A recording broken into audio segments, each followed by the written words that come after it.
Bagaimana caranya supaya bisa bersyukur senantiasa? Belajar melihat ke bawah. Ini saya kasih tanda petik. Ini bukan hurufiah, melihat ke bawah. Melihat ke bawah ini maksudnya adalah bahwa kita seringkali tidak bersyukur karena kita kebanyakan lihat ke atas. Lihat ke atas yang saya maksudkan adalah kita seringkali membanding-bandingkan diri kita dengan orang lain. Pada waktu kita membandingkan diri dengan orang lain, yang kita merasa lebih di atas kita, lebih mampu dari kita, lebih pintar daripada kita, lebih kaya daripada kita, lebih cantik, lebih ganteng, lebih sukses dari kita. Kalau kita bandingkan diri dengan mereka, apakah ada syukur? Tidak. Yang ada adalah paling-paling iri hati. Ya kan? Iri hati. Tapi kalau kita belajar melihat ke bawah, bahwa ternyata apa yang saya alami seperti ini, tapi ternyata ada kondisi-kondisi yang lebih buruk dari saya, itu dialami oleh orang lain. Kalau saya pakai sepeda motor, terus yang saya lihat ke atas terus, teman saya pakai Avanza, satu pakai Terios, satu pakai Honda Mobilio, satu begini. Saya sepeda motor saja. Saya jadi iri hati dengan teman-teman saya. Tapi coba lihat ke bawah, coba. Saya pakai motor, ternyata teman-teman yang lain belum diberkati seperti saya. Mereka masih ojek. Berarti saya punya motor saja, saya harus bersyukur. Jadi kalau saya melihat ke bawah, itu biasanya lahir pengucapan syukur. Tapi kalau saya lihat ke atas terus, maka saya menjadi iri hati dengan orang. Dan iri hati dengan orang itu tidak enak. Betul ya? Itu orang yang kena iri hati kita, dia aman-aman, kita yang setengah mati. Iya kan? Dia pakai baju merah baik-baik, di sana kita bilang, dia merah. Nah kalau saya selalu membandingkan dan melihat ke atas dan orang lain lebih dari saya, lebih dari saya, lebih dari saya akan iri hati. Kalau begitu janganlah lihat ke atas, lihatlah ke bawah. Waktu kita lihat ke bawah, ternyata ada banyak kondisi yang tidak sebaik yang saya terima. Kalau begitu saya mengucap syukur. Waktu makan nasi putih sendiri bisa bersyukur. Kalau lihat ke atas, beta makan nasi putih sama dia enak-enak, saya bisa tidak bersyukur. Tapi waktu makan nasi putih saja saya lihat, saya ingat bahwa ternyata ada orang lain. Jangankan nasi putih, nasi saja tidak ada, apalagi putihnya.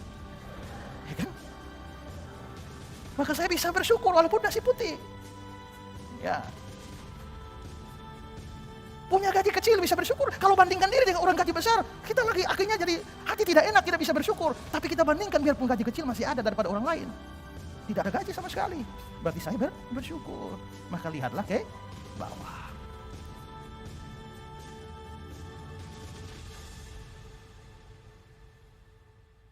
Sudah memang ya, sudah pernah dengar kalimat yang seperti kayak seolah-olah Alkitabiah, padahal nggak Alkitabiah ya.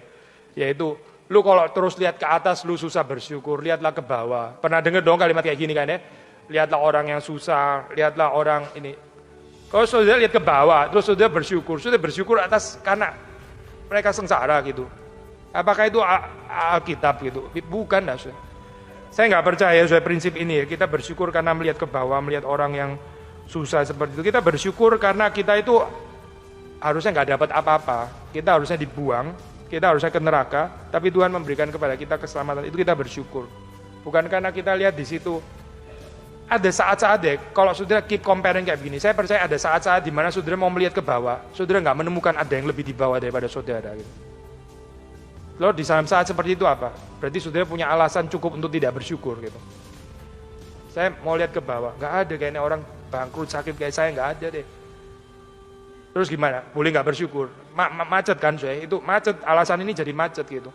Kita bersyukur karena kita seharusnya tidak layak untuk mendapatkan berkat, tapi Tuhan memberkati kita, Tuhan memelihara kita, Tuhan mengajak kita semeja dengan Dia. Kita bersyukur untuk itu. Ini ada orang lain, nggak ada orang lain. Yesus mati bagiku, itu kita bersyukur. Orang kalau di dalam hidupnya itu dipenuhi oleh sense of unworthiness ya, perasaan ketidaklayaan, itu hidupnya banyak ucapan syukur gitu. Orang yang paling nggak bisa bersyukur itu sense of entitlement-nya besar. Tahu sense of entitlement? Saudara rasa berhak mendapatkan. As simple as berhak mendapatkan senyuman orang kalau dia lewat gitu loh. Lalu saudara lewat dia nggak senyum, saudara sakit hati gitu kan ya. Susah bersyukur orang kayak begitu. Kalau saudara punya sense of unworthiness, orang lewat buang muka, ya memang nggak layak toh gitu loh. Bahagia kan jadi ya. Tapi jangan terlalu sering juga kayak begini ya. Kalau jadi psikopat itu tadi.